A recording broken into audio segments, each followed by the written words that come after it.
تبرکاً ایک جو آپ کی خدمت میں کہ جسے خدا کی محبت مل جائے وہ دنیا کی محبتوں کو بھول جاتا ہے،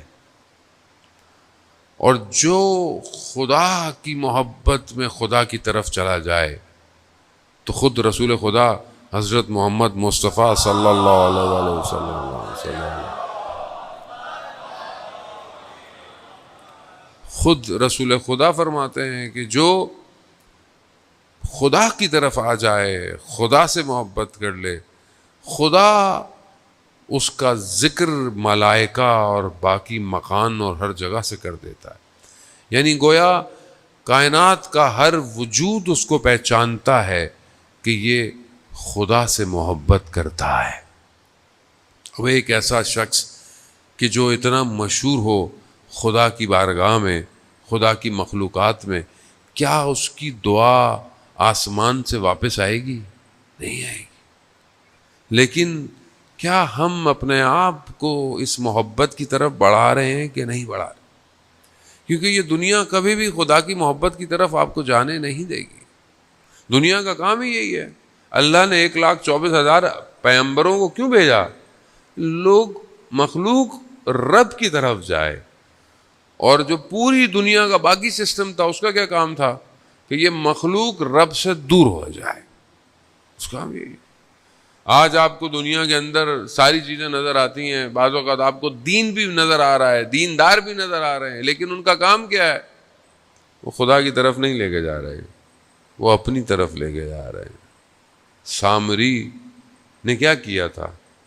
سامری بھی بنی اسرائیل حضرت موسیٰ علیہ السلام کا ماننے والوں میں سے تھا، ان لوگوں میں سے تھا جنہوں نے نجات پائی، لیکن قوم کو کہاں لے گیا؟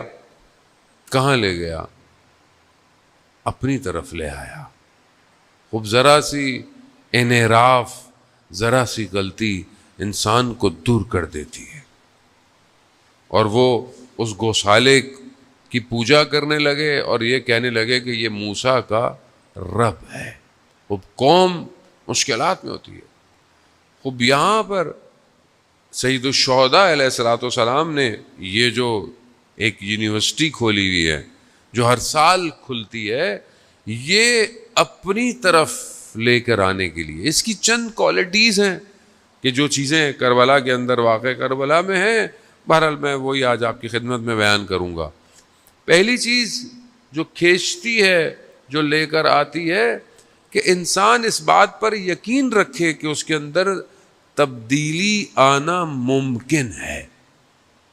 یعنی آپ سوچیں، کیونکہ آج کل دنیا ہے، مایوسی زیادہ ہے، کوئی پوچھے کہ میں تو چینج نہیں ہو سکتا، خاص طور پہ جوان جو ہے وہ کہتا ہے میں کیسے ہو سکتا ہوں، اور اگر وہ خود جوان سوچنا بھی چاہے کہ میں چینج ہو سکتا ہوں، اس کے دوست اس کو کہتے ہیں نہیں، تم تو کبھی بھی چینج نہیں ہو سکتے، تم اور نماز پڑھو گے، تم اور قرآن پڑھو گے، تم اور اچھا کام کرو گے، خوب دنیا۔ وہ پہلی چیز یہ ہے کہ انسان کو یقین ہونا چاہیے کہ وہ تبدیل، اس کے اندر تحول ممکن ہے۔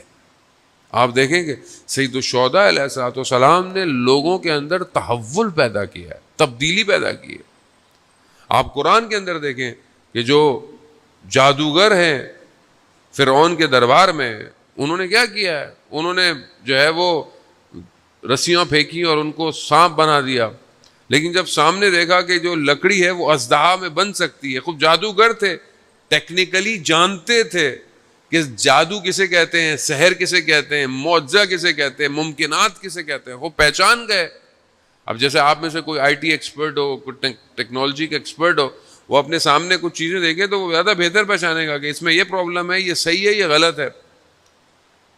وہ اس چیز کو جانتے تھے۔ جب انہوں نے دیکھا کہ حضرت موسیٰ نے جو ہے وہ عصا کو پھینکا ہے اور وہ اژدہا بن گیا، تو ان کے وجود میں یہ یقین تھا تبدیلی کا۔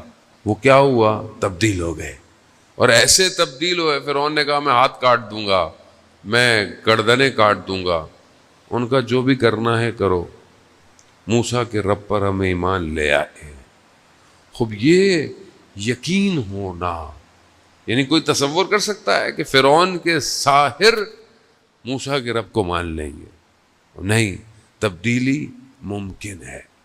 دوسری چیز کہ جب انسان تبدیل ہو رہا ہو یا اس کو تبدیل کرنا ہو تو اس کا طریقہ، اس کا راستہ یہ بہت امپورٹنٹ ہے، کس طریقے سے جو ہے وہ تبدیل کیا جائے۔